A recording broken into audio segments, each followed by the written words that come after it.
Hello everyone, आपका स्वागत है मेरे चैनल योर फुजोशी में। आप लोग कैसे हैं? आई होप कि आप लोग ठीक होंगे। तो चलिए हम अपनी स्टोरी की स्टार्टिंग करते हैं। यहाँ पर हमें वांग जी को दिखाया जाता है, जो कि बहुत ही ज़्यादा प्यार से विंग को देख रहा था, जो कि अभी उसके सामने पूरा अपनी पेंटिंग में डूबा हुआ था। उसके बालों पे, उसके फेस पर, उसके चिक्स पर हर जगह पेंट लगा हुआ था, लेकिन उसमें विंग बहुत ही ज़्यादा अडोरेबल लग रहा था। और वांग जी की नज़र तो विंग पर से हट ही नहीं रही थी। उसका तो मन कर रहा था अभी जाए, विंग के उसी मैसी फेस को पकड़े और सीधा उसे किस कर दे, क्योंकि विंग बहुत क्यूट लग रहा है। वांग जी बस उसे देखकर स्माइल कर रहा था। इधर दूसरी तरफ विंग पूरा अपनी पेंटिंग में डूबा हुआ था। वो कुछ बना रहा था, कुछ ऐसा जो उसके दिल में था, जो उसके जज्बात है, उसकी फीलिंग्स है, वो उसमें ही डूबा हुआ था। उसे आखिरी टचअप देने के बाद विंग उसे देखता है और फिर कहता है, मैंने बना लिया। लंजा, लंजा देखो, मैंने अपनी पेंटिंग बना ली। ऐसा कहते हुए वांग जी की तरफ देखता है। वांग जी जैसे ही सुनता है लंजा, वांग जी ने बहुत समय बाद विंग को ऐसा कहते हुए सुना था। ये तो विंग तब कहता था जब वो साथ में स्कूल जाया करते थे, जब विंग कहा करता था, लंजा देखो मैंने अपनी पेंटिंग बना ली, लंजा देखो मैंने अपनी न्यू पेंटिंग बनाई, लंजा देखो मैंने अपनी एक नई तरह की पेंटिंग बनाई। ऐसा विंग तब कहता था जब वो अपनी एक न्यू पेंटिंग बनाता था, और सबसे पहले वांग जी को दिखाने के लिए वो ऐसा कहा करता था। वांग जी स्माइल के साथ उठता है और विंग के पास आता है। विंग जो कि वांग जी को देख रहा था, वांग जी विंग से कहता है, विंग क्या मैं देख सकता हूँ? विंग जो कि हमें अपना सिर हिला देता है।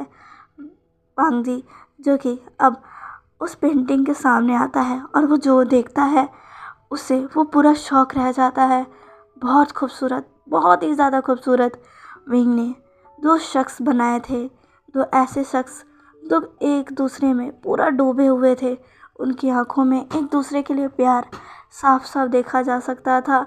वो एक दूसरे को देख रहे थे, उनके हाथ एक दूसरे को छूना चाहते थे, पर वो नहीं छू पा रहे थे, क्योंकि उनके बीच में एक वॉल थी जो कि इनविजिबल थी, पर उन्हें देखा जा सकता था कैसे वो दो प्रेमी एक दूसरे के लिए तड़प रहे हैं। वांग जी जब ये देखता है तो उसकी आंखों में भी आंसू आ जाते हैं, क्योंकि विंग ने इस चित्र को बहुत अच्छे से दर्शाया है, बहुत ही ज़्यादा अच्छे से।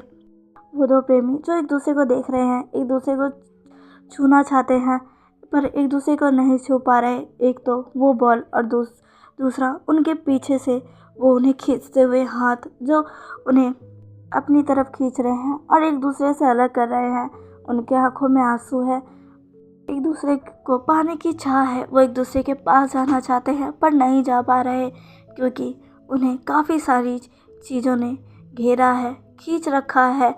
उनके बीच में एक दीवार डाल रखी है ताकि वो उन दोनों को मिलने ही ना दे।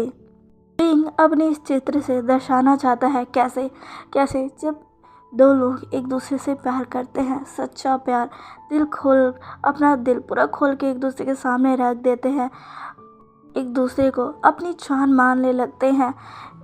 जब वो मिलना चाहते हैं, एक दूसरे को अपना बनाना चाहते हैं, तो कैसे ये समाज उन्हें इस चीज़ों से रोकता है, अपनी तरफ खींचता है, उनके बीच दीवार डालता है ताकि वो मिल ना पाए। क्योंकि वो लोग जो करने जाते हैं, कहीं ना कहीं उनके जो ये रूल रेगुलेशंस हैं जो समाज ने बनाए हैं, वो लोग उनसे कुछ अलग करने जाते हैं, इसलिए वो समाज इन्हें रोकता है। कई सारी चीज़ें हैं जो उन उन दोनों को बांधे रखती है, अपनी तरफ खींचती है, और वो लोग जो ऐसा नहीं करने देना चाहते वो उन्हें एक दूसरे से अलग करते हैं। इसमें विंग ने कई सारी चीज़ों को दर्शाया है, लोगों का उन्हें खींचना, वो हाथ जो उनको कर्स के पकड़े हुए हैं, उनके बीच की दीवार, और उनके पैर में लगी वो बेड़ियाँ। वांग जी इस चित्र को देखकर बस देखता रह जाता है। उसके आंखों में भी आंसू आ जाते हैं, क्योंकि काफ़ी इमोशनल भरा दृश्य था उसके सामने। वांग जी विंग को देखकर कहते हैं, विंग, विंग तुमने तुमने सच में कमाल कर दिया विंग। ऐसा कहकर वो विंग के पूरे फेस को पकड़ लेता है और कहता है, विंग सच में तुम ग्रेट हो, तुमने सच में मेरी उम्मीद को बिल्कुल नहीं तोड़ा, तुमने सच में अपनी पेंटिंग के ज़रिए एक और चीज़ दर्शा दी और सच में ये बहुत अच्छा लग रहा है विंग, बहुत अच्छा। मैं बहुत खुश हूँ विंग, तुम सच में बहुत अच्छे आर्टिस्ट हो। मेरा विंग अमेजिंग है, अमेजिंग। ऐसा कहकर वांग जी विंग को टाइटली हक कर लेता है। विंग जो कि काफ़ी समय बाद अपनी पेंटिंग कर कर खुश था, और अब जब वांग जी उसकी पेंटिंग की ऐसी तारीफ़ कर रहा है, उसके आंखों में आंसू देखकर विंग भी बस अब स्माइल कर देता है। वांग जी उसे टाइटली हक करता है तो विंग उसे बिल्कुल नहीं रोकता, बल्कि उसके बैक पे हल्के से अपने हाथों को रख देता है। वांग जी विंग को टाइटली हक करता है और कहता है, सच में विंग तुम कमाल के हो, तुम कमाल के, तुम्हारे टक्कर में कोई नहीं है। देखना देखना, जब एनेस्थेसिया ये देखेगी ना तो वो भी पागल हो जाएगी। विंग बस हमें अपना सिर हिलाता है। दोनों एक दूसरे में खोए थे, तभी उस कॉटेज में दो और लोगों की एंट्री हो जाती है, जो उन्हें जब ऐसे देखते हैं तो स्माइल करने लगते हैं। पहला पर्सन तो उन्हें देखकर बहुत ही ज़्यादा खुश था क्योंकि वो मैडम लैन थी, लेकिन सेकंड पर्सन वो तो खुद को रोक ही नहीं पाया। वो सीधा जाके उनके पैरों को हक कर लेता है। वो कोई और नहीं, छोटा सा आईवान था जो अभी अपने स्कूल से लौटा था। लेकिन जब उसे अपने मम्मा पापा दोनों में से कोई नहीं दिखा तो मैडम लैन से ज़िद करने लगा कि उन्हें उसके पास ही जाना है, और वो तुरंत ही उन्हें आईवान को उनके पास ले आई। आईवान जैसे ही अपने मम्मा पापा को हक करता है, अब विंग और वांग जी जो कि अपने होश में आते हैं, एक दूसरे से थोड़ा अलग होते हैं और नीचे देखते हैं जहाँ पर आईवान ने उनके पैरों को हक करा हुआ था और स्माइल के साथ बस ऊपर की तरफ देख रहा था। विंग और वांग जी आईवान को देखकर स्माइल करते हैं। मैडम लैन कहती है, विंग वांग जी। विंग और वांग जी अभी सुनते हैं, तब मैडम लैन की तरफ देखते हैं। विंग तुरंत ही वांग जी से थोड़ा दूर हो जाता है। मैडम लैन ये देखकर स्माइल करती है। वांग जी जो कि विंग को देखता है पर वो कुछ नहीं कहता। मैडम लैन विंग के पास आते हुए कहती है, विंग क्या तुम्हारी पेंटिंग पूरी हो गई? मैं वो देखना चाहती हूँ। विंग हमें अपना सिर हिला देता है। तभी वो वांग जी को देखती है और कहती है, क्या तुमने भी विंग के साथ पेंटिंग की है? वांग जी कहता है, नहीं तो। मैडम लैन कहती है, तो फिर तुम्हारे हाथों में, तुम्हारे कपड़ों पर ये पेंट क्यों लगा हुआ है? वांग जी जब भी खुद को देखता है तो अरे हाँ, विंग को हक करते टाइम, उसका फेस पकड़ते टाइम तो उसके हाथों पर और कपड़ों पर भी पेंट लग गया। विंग ये देखता है और कहता है, माफ़ करना। तभी वांग जी कहता है, कोई बात नहीं विंग, ये तो कुछ भी नहीं है, ये तो साफ़ हो जाएंगे, तुम घबराओ मत। वांग जी ये कहकर स्माइल करता है। मैडम लैन कहती है, अब हटो भी, मुझे देखना है मेरे प्यारे से विंग ने क्या बनाया है। वांग जी कहता है, हाँ मदर देखिए, आप भी उसे देखकर देखती रह जाएंगी। मैडम लैन स्माइल करती है और फिर उस पेंटिंग को जाकर देखती है। और जब वो भी इस पेंटिंग को देखती है तो बस देखती रह जाती है। उनकी आँख भी नम हो जाती है और कहती है, विंग विंग सच में तुमने बहुत अच्छा पेंटिंग बनाया है। विंग तुमने सच में बहुत अच्छी पेंटिंग बनाई है। मैडम लैन विंग की तारीफ़ करती है और उसे हक कर लेती है, और उनके कपड़ों में भी पेंट लग जाता है। विंग कहता है, मदर आई एम सॉरी। तभी मैडम लैन कुछ नहीं कहती और कहती है, कोई बात नहीं विंग। आईवान जब सबको देखता है तो वो कहता है, मम्मा मम्मा मुझे भी हक करो, मम्मा मुझे भी हक करो। वो जिद करने लगता है, विंग के कपड़े खींचने लग जाता है। विंग नीचे बैठता कहता है, आईवान, पर आईवान सीधा विंग को हक कर लेता है। विंग भी आईवान को हक करता है। अब आईवान के भी कपड़ों में पेंट लग चुका था। वो कहता है, अब हम सब सेम सेम दिख रहे हैं। आईवान की ये बातें सुनकर सब हंसने लग जाते हैं। यहाँ से सीन शिफ्ट होता है और हमें नेक्स्ट डे का सीन दिखाया जाता है, जहाँ पर एनेस्थेसिया विंग की वही पेंटिंग देख रही थी, और सच में वो विंग की पेंटिंग देखकर मेस्मराइज हो गई थी। वो विंग की तरफ देखती और कहती है, कमाल है, सच में ये तो बहुत अच्छा है विंग। विंग ये सुनता है और स्माइल करता है और एनेस्थेसिया से कहता है, मुझे बहुत अच्छा लगा कि आपको ये पसंद आया। तभी एनेस्थेसिया कहती है, पसंद कैसे नहीं आएगा विंग, सच में ये अमेजिंग है। मुझे बहुत खुशी हो रही है कि मैं तुमसे मिल पाई विंग। मैंने सच में अपने बात अगर किसी को अच्छे से एक अच्छी चीज़ को डिस्क्राइब करना चाहे एक पेंटिंग में, तो वो तुम हो विंग। सच में तुम्हारी पेंटिंग बहुत अच्छी है विंग। सच में मैं तुमसे मिलकर बहुत खुश हूँ और अब मैं तुम्हें टीच करने जा रही हूँ तो इससे मैं बहुत ही खुश हूँ। तुम्हारे जैसा स्टूडेंट पाकर मैं बहुत ज़्यादा खुश हूँ विंग। विंग एनास्टेसिया की ये सारी बातें सुनकर बहुत खुश हो जाता है। वो कहता है नहीं, आप मुझसे बहुत अच्छी पेंटिंग करती है और मैं बहुत ज़्यादा खुश हूँ कि आप मेरी टीचर है। आप मेरी हमेशा से आइडल थी और अब आप मुझे टीच करेंगी। मैं तो बहुत खुश हूँ और ख़ुद को बहुत खुशकिस्मत भी मानता हूँ। एनास्टेसिया कहती है नहीं विंग, तुम्हें पता है मैंने हर उस आर्टिस्ट को अप्रिशिएट किया है जो कि एक नई सोच, एक नई चाह रखता है और हर उस आर्टिस्ट को जो कि अपनी पेंट के ज़रिए समाज को कुछ नया दिखाता है, कुछ ऐसा जो कि सच्चाई होती है समाज के बीच की, पर हर कोई उसे इग्नोर कर देता है। तुम्हारी ये पेंटिंग तुमने कैसे दर्शाया है दो लोगों को जिनको समाज एक दूसरे से मिलने ही नहीं दे रहे। उनके पैरों में वो बेड़ियाँ साफ साफ दिख रही हैं, उनकी वो मजबूरी जिससे वो लोग चाह कर भी एक दूसरे के पास नहीं जा पा रहे। विंग सच में तुम अमेजिंग हो। विंग ये सुनकर बहुत खुश होता है। एनास्टेसिया कहती है विंग, मैं यहाँ ज़्यादा समय के लिए नहीं हूँ। तुम्हारे हस्बैंड ने खास कर मुझे तुम्हें टीच करने को कहा था। जब तक मैं यहाँ हूँ, मैं यहाँ ज़्यादा समय के लिए नहीं हूँ, लेकिन मुझे उम्मीद है मैं जितने समय के लिए हूँ और जितना समय में मैं तुम्हें जितना कुछ सिखाऊंगी तुम और ज़्यादा बेस्ट करोगे, क्योंकि तुम्हारी ये पेंटिंग देखकर ही लग रहा है कि तुम पहले से ही बेस्ट हो। और अगर मेरी टीचिंग से तुम्हारी ये स्किल और ज़्यादा इम्प्रूव हो जाएगी तो मेरे लिए इससे ज़्यादा खुशी की बात कैसे हो ही नहीं सकती कि मेरा स्टूडेंट इतना ज़्यादा आगे बढ़ जाए। मैं उम्मीद करती हूँ कि तुम भी जल्दी एक बहुत बड़े आर्टिस्ट बन जाओ और क्या पता तुम मेरी जगह भी ले लो। विंग ये सुनकर बहुत खुश हो जाता है और एनास्टेसिया का हाथ पकड़ते हुए कहता है नहीं, आपकी जगह कोई नहीं ले सकता। आप ग्रेट हो, आपकी पेंटिंग अमेजिंग है। आपने भी अपनी पेंटिंग्स में काफ़ी चीज़ों को दर्शाया है, काफ़ी ऐसी चीज़ें जो कि मुझे हमेशा इंकरेज करती थी, आपकी तरफ खींचती थी। इसीलिए तो मैं हमेशा ही कोशिश किया करता था।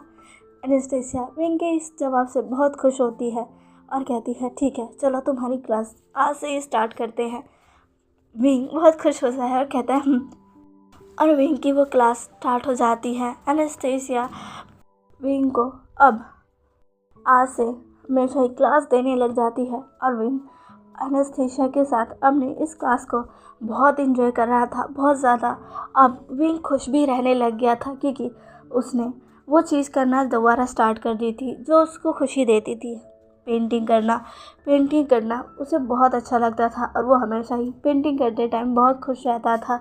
और जब वो अपने आर्टिस्ट के साथ, अपने आइडल के साथ कर रहा है तब तो उसकी खुशी का कोई ठिकाना ही नहीं है। और विंग को ऐसे खुश देखकर सबसे ज़्यादा जो खुश है वो है वांग जी। काफ़ी समय बाद वो अपने विंग को खुश देख रहा है और वांग जी के बाद जो खुश है वो है मैडम लैन और आंशु। वो भी विंग को ऐसे देखकर बहुत ही ज़्यादा खुश है। अब विंग खुश रहता है, स्माइल करता है, सबसे बातें भी करता है। उसके एनास्टेसिया की क्लासेस के बारे में बताता है। एनास्टेसिया ने उसे क्या बताया, क्या समझाया, क्या क्या नई चीज़ें उन्होंने आज बनाई, सारा कुछ वो बताता है और जिसे सुनने में सबका मन लगता है। सब शाम को अपनी अपनी टी लेकर बैठ जाते हैं ताकि वो विंग की उन प्यारी भरी बातों को सुन पाए और सब ऐसा ही करते हैं, हमेशा ही शाम को बैठकर विंग के उन बातों को सुनते हैं। वांग जी इसे मिस ना कर दे, इसलिए वो आजकल अपने ऑफिस से काफ़ी जल्दी आ जाया करता है। करीब 1 हफ्ता होने आया है और वांग जी हमेशा ही ऑफिस से जल्दी निकल जाता है, जिसे देखकर किसी को कुछ समझ ही नहीं आता है। एक बार शोयांग ने वांग जी से पूछ ही लिया था कि वो आजकल इतनी जल्दी क्यों चला जाता है, जिस पर पहले तो वांग जी उसे घूरता है। शोयांग डर जाता है, पर फिर वांग जी उसे बताता है कि जो वो आर्ट प्रोजेक्ट पे काम कर रहा है, जिस आर्टिस्ट की वो पेंटिंग्स को अपने उस गैलरी में लगाना चाहता है, आजकल वो उसी से मिलने जाता है और उसी के काम को सुनता है।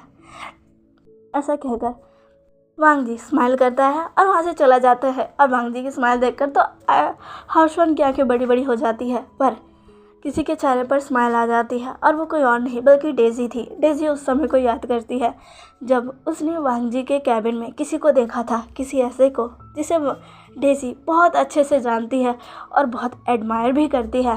वो और किसी की नहीं बल्कि एनेस्थेसिया की ही बात कर रही है। एनेस्थेसिया, हाँ। डेज़ी एक दिन जब वांग जी के कैबिन में आई थी उसे कुछ फाइल सबमिट करने, तब उसने एनेस्थेसिया को देखा था जो कि वांग जी के कैबिन में उसके साथ बैठी हुई थी और कुछ बातें कर रहे थे वो दोनों। पर एनेस्थेसिया को देखकर डेज़ी बहुत ज़्यादा खुश, बहुत ज़्यादा शौक पर बहुत हैप्पी थी क्योंकि एनेस्थेसिया उसकी भी आइडल थी। वो एनेस्थेसिया की काफ़ी पेंटिंग्स को जानती है और वो उससे बहुत ज़्यादा खुश थी। डेज़ी डेज़ी को ऐसा लग रहा था कि ये सब वांग जी क्या पता उसके लिए कर रहा हो, क्योंकि उसने वांग जी को बताया था कि वो डेज़ी एनेस्थेसिया को बहुत पसंद करती है। उसकी पेंटिंग्स बहुत अच्छी होती है। जब वे वांग जी और वो इस आर्ट गैलरी के बारे में बात कर रहे थे तब उसने एनेस्थेसिया के बारे में वांग जी को बताया था, जिस पर वांग जी सोचने लग गया था और फिर कहा था, हाँ तुम बिल्कुल सही कह रही हो, मैं कैसे भूल सकता हूँ। वांग जी ने बस यही कहा था। उसके बाद एनेस्थेसिया को आज देखना सच में वो बहुत ज़्यादा खुश थी। डेज़ी अपने ही ख्यालों में खोई थी। तभी हर्षन कहता है, अब तुम कहाँ खो गई? डेज़ी हर्षन की बातों से बाहर आती है और कहती है, तुम्हें क्यों जानना है? तभी हर्षन कहता है, क्योंकि तुम हमेशा ही अपने ख्याली पुलाव पकाती रहती हो। देखो अपने ख्याली पुलाव पकाना बंद कर दो, समझी तुम? डेज़ी हर्षन की तरफ घूर कर देखती और कहती है, तुम्हें ऐसा क्यों लगता है कि जो मैं सोच रही हूँ वो मेरे ख्याली पुलाव ही है? क्या पता वो सच हो और जिसे देखकर तुम्हें देखा ही ना जा रहा हो, इसलिए तुम उसे ख्याली पुलाव का नाम दे रहे हो। हर्षन कहता है, हाँ, मैं तुम्हारी तरह नहीं हूँ जो सब कुछ देख कर भी अनदेखा कर दूँ और अपनी ही सोच में डूब जाऊँ। बिल्कुल नहीं डेज़ी, मैं देख रहा हूँ कि जब भी बॉस तुमसे कुछ कहते हैं या तुम्हें अपने पास बुलाते हैं तो तुम तो उनके पास ऐसे जाती हो, ऐसे उनसे बातें करती हो जैसे वो तुम्हारे बॉस है ही नहीं। तभी डेज़ी कहती है, हाँ बिल्कुल, मैं उन्हें अपना बॉस नहीं मानती। तभी हर्षन कहता है, क्या? तभी डेज़ी कहती है, हाँ वो जल्द ही मेरे हस्बैंड बनने वाले हैं, तो अपने हस्बैंड के सामने मैं अपने एक एम्प्लॉय की तरह रहूँगी? बिल्कुल भी नहीं। तभी हर्षन हंसते हुए कहता है, तुम एक एम्प्लॉय ही हो, क्या तुम भूल गई? डेज़ी कहती है, ज़्यादा समय तक नहीं, देख लेना हमारे बॉस लान वांग जी मुझे बहुत पसंद करते हैं और मुझे पता है वो मुझे अपने पूरे दिल से चाहते हैं, पर वो कुछ कहते नहीं हैं, पर मैं सब समझती हूँ। और देख लेना एक दिन वो मुझसे ज़रूर कहेंगे कि वो मुझे पसंद करते हैं। हर्षवान जो कि हंसने लगता है अपना पेट पकड़ कर और कहता है, हाँ तुम ऐसा सोचती हो? ओ डेज़ी मुझे तुम पर तरस आ रहा है। क्या पता तुम जो सोच रही हो, जब तुम्हारी वो सोची हुई चीज़ हकीकत ना होकर कुछ अलग ही तुम्हारे सामने आएगा तब तुम्हारा हाल क्या होगा? मैं ज़रूर देखना चाहूँगा। डेज़ी ये सुनकर गुस्सा हो जाती है, कहती है, देख लेना हर्षवान, मैं तुम्हें छोड़ूंगी नहीं। अगर मैं मिसेस लैन बन गई ना तो मैं तुम्हें इस कंपनी से धक्के मार कर निकलवा दूंगी।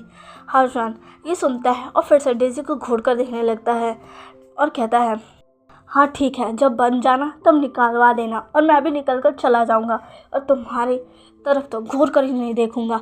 जिस कंपनी की तुम बॉस होगी ना वहाँ तो मैं क्या, मेरी परछाई तक भी तुम्हें नज़र नहीं आएगी। ऐसा कहकर हर्षवान वहाँ से चला जाता है और डेज़ी बस गुस्से में उसे घूरती रहती है। और इधर दूसरी तरफ विंग तो बहुत ही ज़्यादा खुश था, बहुत ही ज़्यादा खुश। आज एनेस्थेसिया को उसे क्लास दिए, उसे सिखाए हुए लगभग 12 दिन हो चुके हैं और अब एनेस्थेसिया को वापस जाना है। एनेस्थेसिया इसीलिए आई थी क्योंकि the lawn Wang ji China के सबसे बड़ा बिजनेसमैन जो कि एक मिलियनेयर भी है, उसने एनेस्थेसिया से कहा था किसी को सिखाने के लिए। और एनेस्थेसिया पहले तो मना करती है, लेकिन जब वांग जी उसे कहता है कि वो किसी ऐसे पर्सन के बारे में बात कर रहा है जो कि उसे बहुत एडमायर करता है, उसे अपना आइडल मानता है और उसकी पेंटिंग्स बहुत ही ज़्यादा अलग होती है और जब वो उसे देखेगी तो बस देखती रह जाएगी। इसीलिए एनेस्थेसिया ने वांग जी की बात पर एग्री किया था। उसने सोचा था कि वो विंग को देखेगी, एक बार उसकी पेंटिंग्स को देखेगी, अगर उसमें उसे कुछ अलग नहीं दिखा, उसे वो अच्छा नहीं लगा तो शायद वो विंग को ना सिखाए। पर विंग पहली बार में ही वो विंग से पूरा इम्प्रेस हो गई। यही सोचा था अगर वो उसे विंग पे कुछ अच्छा नहीं लगा तो विंग को बस इंकरेज कर कर कुछ अच्छी चीज़ें बताकर उसको कैसे अपनी पेंटिंग स्किल को इम्प्रूव करना चाहिए वो सारी चीज़ें कुछ सिखाकर वहाँ से चली जाएगी। लेकिन जब उसने विंग की पेंटिंग देखी तो उसने तय कर लिया हाँ वो विंग को अच्छे से टीच करेगी। आज विंग की क्लास का लास्ट डे था। विंग एनास्टेशिया को देख रहा था। एनास्टेशिया उसके सामने बैठी थी। एनास्टेशिया ने कहा विंग सच में तुम बहुत ही अच्छे पेंटर हो। ये तुम्हारे साथ जो मेरी क्लास थी ये सच में बहुत अच्छी थी। मैं उम्मीद करती हूँ कि तुम आगे जाके बहुत बड़े आर्टिस्ट बनोगे। विंग एनास्टेशिया की तरफ देख रहा था। वो बहुत ज़्यादा खुश था उसकी आइडल से एक अच्छी आर्ट क्लास पाकर। एनास्टेशिया अपने पास से कुछ निकालती है और विंग को देती है। विंग कहता है ये क्या है। तभी एनास्टेशिया कहती है खोलकर देखो। विंग जो कि स्माइल करता है वो उसके हाथों में एक बड़ा सा पेपर था। विंग उसे खोलता है तो उसमें विंग ही बना हुआ था पर उसमें विंग के बाल थोड़े लंबे से थे। वो कुछ अलग ही लग रहा था एक फेरी टेल जैसा। एक ऐसा शख्स जो कि बहुत ही ज़्यादा अमेजिंग लग रहा था।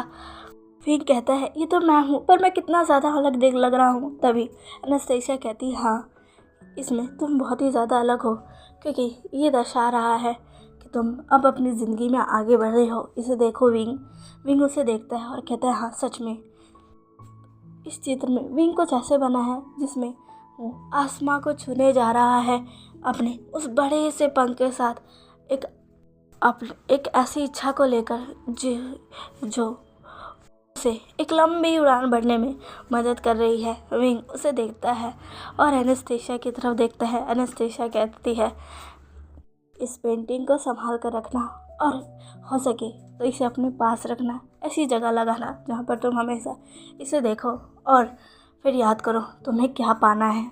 विंग स्माइल करता है और हाँ में अपना सिर हिलाता है। फिर वो कहता है मेरे पास भी आपके लिए कुछ है। एनास्टेशिया कहती है क्या। तभी विंग उनके हाथ में भी एक बड़ा सा पेपर रख देता है। विंग ये देखकर एनास्टेशिया स्माइल करती है कहती है क्या तुमने भी इसमें मेरे लिए कुछ बनाया है। विंग हाँ में अपना सिर हिलाता है। अब एनास्टेशिया उसे खोल कर देखती है तो उसमें उसकी पेंटिंग थी पर एक एंजल की तरह जो कि पूरे गोल्डन कलर में चमक रही थी। वो अपने उस चमक को एक दूसरे इंसान जो कि वहीं पर था एक बच्चा जिसे पास आउट कर रही थी और वो बच्चा उसके उसी चमक से आगे बढ़कर एक चीज़ को अपने हाथों से पकड़ रहा था जो एक दरवाज़ा था और वो उसे बस खोलने जा रहा था। एनास्टेशिया इसे देखती है और कहती है विंग। वो बहुत खुश हो जाती है क्योंकि इस चित्र का मतलब यही है कि एनास्टेशिया विंग को अपनी चमक अपनी उस मोटिवेशन से आगे बढ़ा रही है और उस दरवाजे को खोलने के लिए इंकरेज कर रही है जिसके आगे उसकी दुनिया है उसका ड्रीम है।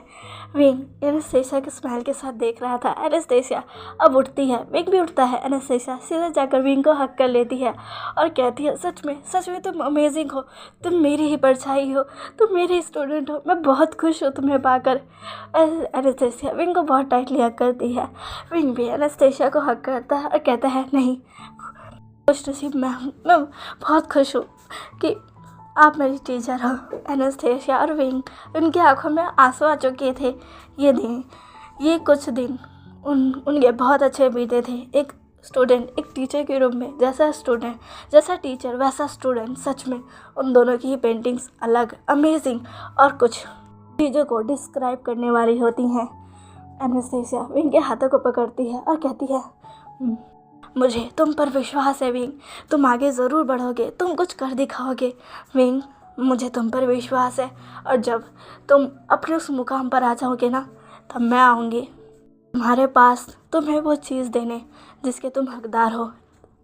अच्छे आर्टिस्ट का इनाम और सबको ये भी बताऊंगी कि तुम मेरे स्टूडेंट हो।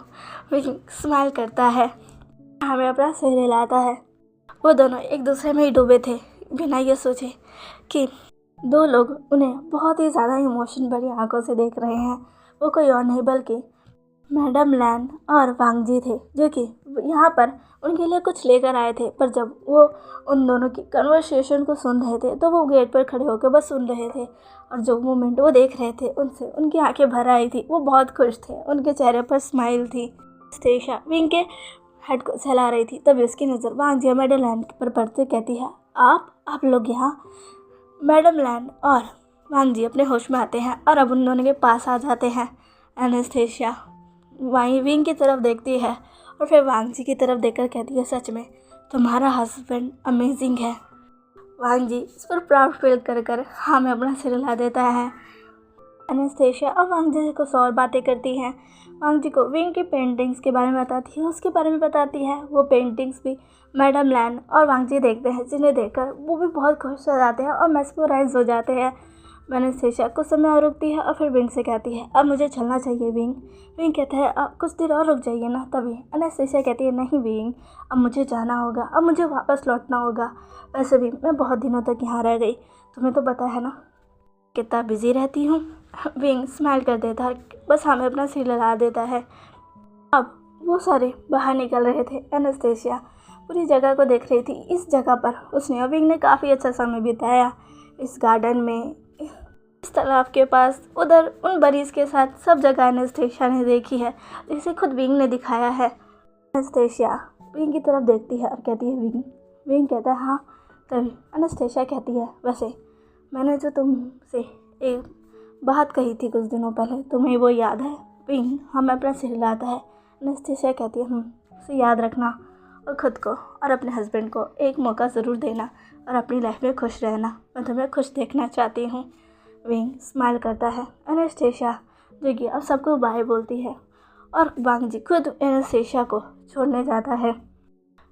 वांग जी और एनेस्थेशिया के जाने के बाद विंग अब वापस वहीं कॉटेज की तरफ जाने लगता है। तभी मैडम लैन कहती है, विंग कहाँ जा रहे हो, अभी तो तुम आए हो। तभी विंग कहता है, मॉम बस मैं वहाँ कुछ भूल गया हूँ, मैं वो लेकर आता हूँ। मैडम लैन कहती है, ओके जाओ। विंग अब स्माइल करते हुए वहाँ से चला जाता है, उस कॉटेज के अंदर आता है। कुछ चीज़ें जो उसने वहाँ रखी थी उन्हें वह हाथ में लेता है, जिसमें एक कागज़ भी था, एक बहुत बड़ा पेपर था जो कि अभी तो फोल्ड था। विंग अब कॉटेज में लगी उन खिड़की की तरफ देखता है, जहाँ पर उसे वो बनीज दिख रहे थे, जिसे देखकर विंग के चेहरे पर स्माइल आ जाती है और साथ में कुछ चीज़ें याद भी। जब एनेस्थेशिया विंग को क्लास दे रही थी तब उसने कहा था, चलो आज बाहर चलते हैं। विंग हमें अपना सिर हिलाता है। एनेस्थेशिया उन बनीज के पास जाती है जिसे विंग एनेस्थेशिया को लेकर आया था। एनेस्थेशिया उसे देखकर बहुत खुश थी। एनेस्थेशिया कहती है, विंग वैसे तुम्हारा गार्डन बहुत खूबसूरत है, क्या मैं इसे घूम सकती हूँ, क्या तुम मुझे घुमाओगे? विंग कहता है, हाँ ज़रूर। एनेस्थेशिया कहती है, चलो आज थोड़ी देर गार्डन घूमते हैं, फिर मैं तुम्हें बाकी सारी चीज़ें बताती हूँ। विंग हमें अपना सिर हिलाता है। विंग और एनेस्थेशिया थोड़ी देर के लिए गार्डन घूमते हैं। उनके हाथों में 2 बनीज थे जो उन्होंने उठा लिए थे, क्योंकि बनीज उनके आसपास खेल रहे थे। पहले वो उन्हीं के पास गए थे और एनेस्थेशिया को भी वो बनीज बहुत पसंद आए। दोनों ऐसे ही घूम रहे थे। तभी एनेस्थेशिया कहती है, ये गार्डन बहुत खूबसूरत है। तब क्या ये तुम्हारे हस्बैंड ने बनाया है? विंग हमें अपना सिर हिला देता है। एनेस्थेशिया स्माइल करके कहती है, और क्या तुम्हारे लिए बनाया है? विंग इस बात पर कुछ नहीं कहता है। एनेस्थेशिया कहती है, बोलो विंग। विंग हमें अपना सिर हिलाता है। एनेस्थेशिया स्माइल करती है और कहती है, सच में तुम्हारा हस्बैंड तुमसे बहुत प्यार करता है। विंग कुछ नहीं कहता। एनेस्थेशिया कहती है, मुझे पता है विंग, तुम्हारे हस्बैंड और तुम्हें कुछ प्रॉब्लम चल रही है। विंग शौक भरी नज़रों से एनेस्थेशिया को देखता है। एनेस्थेशिया कहती है, शौक होने की बात नहीं है, साफ साफ दिख रहा है, कुछ तो बात है। वो क्या बात है? शायद उसे तुम मुझसे शेयर नहीं करना चाहोगे, पर मैं इतना कह सकती हूँ कि तुम्हारा हस्बैंड तुमसे बहुत प्यार करता है और शायद वो उन चीज़ों के लिए रिग्रेट कर रहा है जो उसने तुम्हारे साथ किया और जिसकी वजह से तुम मुझसे नाराज़ हो। विंग इस बात पे कुछ भी नहीं कह रहा था। एनेस्थेशिया कहती है, विंग तुम्हें एक मौका तो देना चाहिए ना अपने हस्बैंड को। विंग कहता है, मैं क्या करूं, मुझे तो कुछ समझ नहीं आ रहा, मैं उन चीज़ों को भूल भी नहीं पा रहा। मैं आगे बढ़ना चाहता हूं, पर पता नहीं क्यों क्या चीज़ मुझे रोक रही है। तभी एनेस्थेशिया कहती है, तुम्हारा वही पास्ट तुम्हें रोक रहा है विंग। विंग एनेस्थेशिया की तरफ देखता है। एनेस्थेशिया कहती है, हाँ विंग, कुछ चीज़ें ऐसी हमारे पास में होती है जिसे हम भुला कर भी नहीं भूल पाते हैं, और वही चीज़ें हमें पीछे की तरफ धकेलती है और आगे बढ़ने से रोकती है। शायद तुम्हारे हस्बैंड और तुम्हारे बीच भी कुछ ऐसा हुआ होगा। विंग उन चीज़ों को याद करता है और वो अपनी आंखों को बंद कर लेता है क्योंकि वो उन्हें याद नहीं करना चाहता था। एनेस्थीसिया कहती है, तुम्हें देखकर लग रहा है कि चीज़ें काफ़ी दर्दनाक थी। विंग कुछ भी नहीं कहता है। एनेस्थीसिया कहती है, चीज़ें पहले कैसी भी रही हो विंग, पर अब तुम्हारा हस्बैंड कैसा है, क्या तुम मुझे बताओगे? मैं तुमसे सुनना चाहती हूँ, तुम्हारा हस्बैंड पहले कैसा था, अब कैसा है? विंग प्लीज़ मुझे बताओ। विंग अब एनेस्थीसिया कहता है, हम दोनों दोस्त थे, काफ़ी लंबे समय तक हम दोनों दूसरे को अच्छे से जानते थे, हमेशा हर चीज़ साथ करते थे, पढ़ना, खाना पीना, हर चीज़। पर कुछ ऐसा हुआ, वो बिल्कुल बदल गया। मेरा वो दोस्त कहीं खो सा गया और उसकी जगह एक अलग इंसान आ गया जो बिल्कुल अच्छा नहीं था। वो मुझे पसंद नहीं था, वो मेरे साथ अच्छा बिहेव नहीं करता था, वो बहुत रूड था। उसकी वजह उसने मुझे काफ़ी हर्ट किया। ये सब याद करते हुए विंग की आंखों में आंसू आ जाते हैं। एनेस्थीसिया विंग को देख रही थी। एनेस्थीसिया कहती है, और अब वो कैसा है? विंग कहता है, अब वो काफ़ी अच्छा है, मेरा ख्याल रखता है, उन सारी चीज़ों से को लेकर मुझसे बार बार माफ़ी भी मांगता है, और शायद अब वो मुझसे बहुत प्यार करता है। ऐसा कहते हुए विंग के चेहरे पर थोड़ी सी स्माइल आ गई थी। एनेस्थीसिया बस विंग को देख रही थी। चलिए गाइस, आज के लिए बस इतना ही। आज का वीडियो कैसा लगा प्लीज़ प्लीज़ प्लीज़ मुझे कमेंट करके ज़रूर बताइएगा, और प्लीज़ मेरे चैनल को लाइक सब्सक्राइब एंड शेयर कर दीजिएगा। मिलते हैं इसके नेक्स्ट पार्ट में। बाय।